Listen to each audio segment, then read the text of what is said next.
Hey YouTube 6 Actual. This is a video response to Never Enough Ammo, aka Matt's video about weapons for SHTF and even raw situations that he put out, I don't know, probably a couple weeks ago. I've been on vacation, so first time I had a chance to get back to it. First of all, I want to start off this video saying that I am not an expert. This is only my opinion, rather. I am not saying any time in this video that Never Enough Ammo or anybody else who puts out videos saying that this is what they would utilize in an SHTF situation or a raw situation, that whatever setup that they're using is incorrect and that you need to follow my guidance or anything else like that. Okay, this information that I'm putting out now is my opinion as of today's date, which it's December 30th, about the weapons that I currently possess and think that is essential for my family's survival, and this is what I consider a basic setup for SHTF. Now, what should your SHTF weapons look like? Well, let me help you out. It's good. It should look like whatever you can afford, okay, and whatever you like. Okay, keep those distinctions there, because if you can't afford it and you don't like, the weapons or whatever, then don't go buy a Glock because people rave about Glocks. Don't buy an AK because people say, oh, AKs are great or whatever. Listen, go out,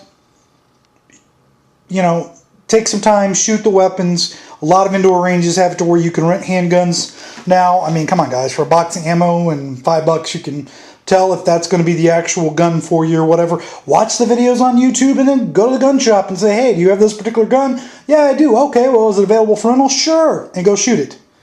All right, now some of the rifles is going to be a little bit more tough to do, but hey, maybe you have friends that have the same mind-like set, and yeah, they will have some of the weapons. So anyway, let me go ahead and go through it real quick. One of the key items that I think that everybody's arsenal should include is a shotgun. I don't care if it's a 410, 12 gauge, 20 gauge, 10 gauge, whatever. The most universal weapon will always be the shotgun. Okay, you can hunt with it. You can self-defense with it. And it's not too costly to get into. Okay, this is my Mossberg 500. I think they go for about, I don't know, $300-400. So it's not really that expensive. And there's a multitude of things that you can do with a shotgun.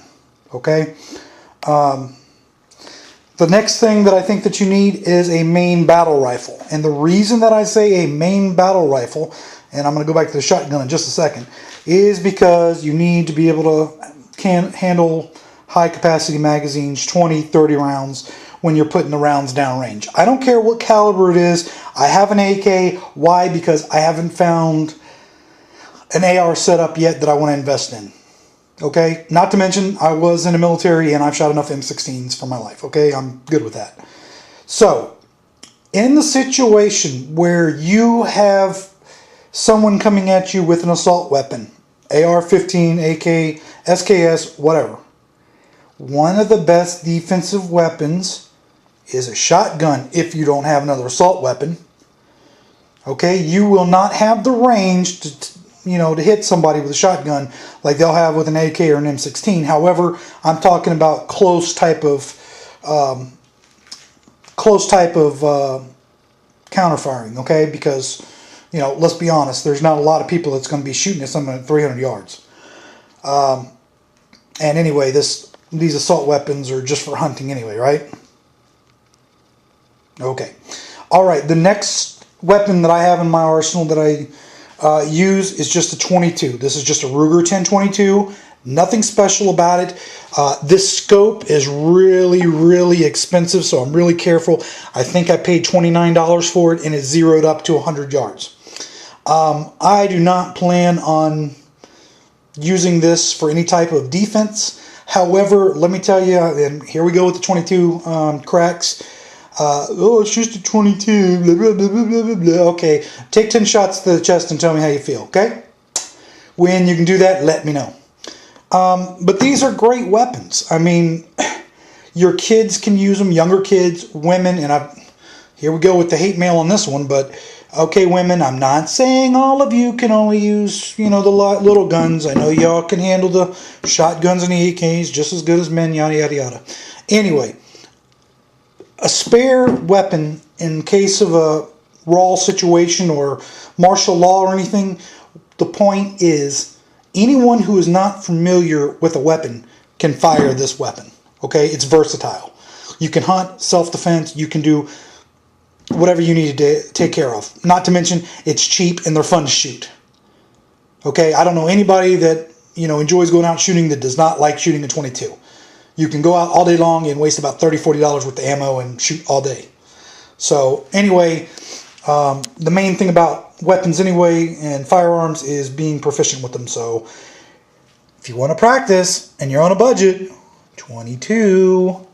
Okay, the next weapon I have is like everybody else probably on YouTube, a Mosin Nagant, yada yada. I'm not even going to go into it. Okay, it's a 30 caliber weapon just like the AK, 7.62 by 5.4R, yada yada yada. Okay, same thing. You can hunt, you can defend yourself, yada yada. Okay, it's a great gun. It's cheap to get into. The ammunition's not that expensive, and hey, for $100, you really can't find a better weapon in the price range. Now, here's another difference, in my opinion, again, guys, and let me move around the table. A lot of people on YouTube, sorry, you guys got my shadow in there. Maybe I'll just move this around a little bit. That's what I'm going to do, and I'll be right back. Alright, now that I've rearranged the table here so it's a little bit easier to see and you don't see my big head in the shadow there, I'm going to discuss handguns. I only have 2 of them laid out here, and there's a specific reason for that. That's probably all you got. Keep thinking that. Alright, this is where my opinion kind of varies from a lot of other people. Okay? I do have a Glock laid out here, and the reason that I have the Glock out here is because I bought a Glock during the big Glock phase, and it's an okay weapon. If you're a subscriber of mine, you'll know that I'm not a big Glock fan. But you're going to hear this over and over and over again. The more rounds downrange that you can put on target, of course, the more lethal it's going to be. Now, this is my actually SHTF raw weapon. Okay. Unfortunately, it only holds 7 rounds, where the Glock capacity is anywhere from, 15, 19 rounds, depending on 9mm 40 cal. This is a 40 cal, so it's got 15 rounds in it. Okay?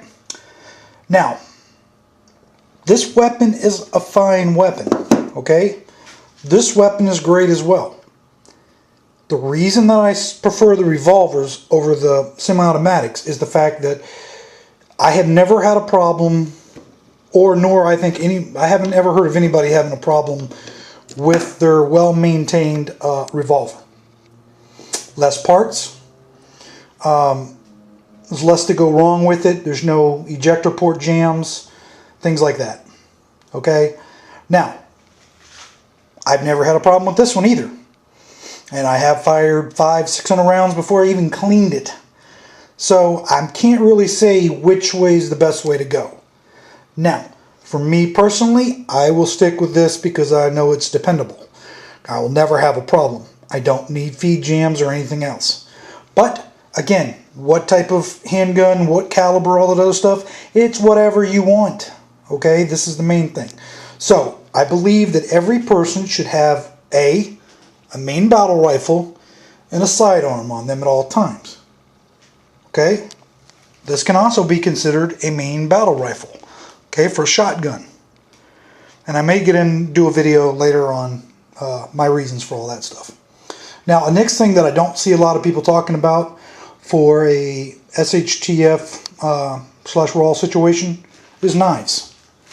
So I'm going to give you my basic opinion on knives, and that's exactly what it is, just my opinion. I believe that everybody needs a fixed blade knife. Okay, this particular one, I'll go ahead and plug them. Bud K is where I got it. I don't know, I think it was $14, $15. Okay, it's nothing fancy, it's cheap, but it is very sharp. It does have the serrated blade on the back, plus you can cut wire and everything else. Personally, if I'm in that situation, I'm going to try to go around it anyway, but I believe you need a good folding knife. Okay, this is a Gerber. I picked this up at the flea market. I think it was 10, 15 bucks. Brand new, in the case. And the next one, I was going to go get the case, but screw it. The next one is just a regular Gerber multi-tool. I think everybody needs to have a multi-tool. I don't care if it's leather, Gerber, Walmart, whatever. You need a multi-tool, guys. Something jams in your weapon, you can use the pliers, whatever. Okay, multiple uses. That's why it's a multi-tool. And I believe you need a work knife. Okay, this one, guys, major expensive. It was about $6. I bought it on eBay. It's one of those muck knives or military utility knife. This thing is one of the sharpest knives that I've ever seen coming out of the box. This thing can cut rope and everything like, you know, a hot knife going through, you know, butter. I mean, it's ridiculously sharp. Now, it doesn't have the best case in the world, but, you know, you can make adjustments to it. Serrated blade, regular blade, and then your, I don't know what these are for, but I tell you, I cut some pretty good size of rope with these things, and it works great. Okay? I don't care what I put this knife through, because I've got a few of them. So, anyway, guys, the battery's about to die, so just wanted to make this video today, and if you like my videos, please make a comment, leave a subscribe, whatever, and I'll see y'all soon.